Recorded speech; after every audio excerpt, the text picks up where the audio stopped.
Mjomba, mimi sijafanya hivyo kwa nia mbaya, ila nimemleta hapa ili mumfahamu, kisha process nyingine ziendelee. Mavu wewe, mshenzi wewe. Hata kama ingekuwa ni sawa, lakini mimi nisingeweza kumpokea yule kijana maskini fukara. Mimi wa nini yule pale Ina maana wewe hukuona vijana wote hapa kijijini ukaona huyu kijana fukara? Nakuuliza wewe. Lakini mjomba, mimi nampenda. Wewe kumbuka, nimetumia gharama zangu chungu mzima kukusomesha Umeumwa wewe mavazi yako, kula yako, nitegemea wewe mwisho wa siku uje ule upate mwanaume tajiri.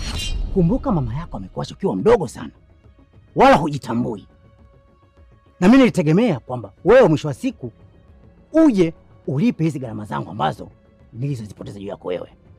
Lakini hivi sasa unaletea mwanaume fukara. Inawezekana? Hii haikubaliki hata kidogo. Sasa naomba nisikilize, naomba kumfukuze, mwambie aondoke pale. Sitaki kumwona nyumbani kwangu. Mjomba, kamfukuze aondoke. Nenda kamfukuze.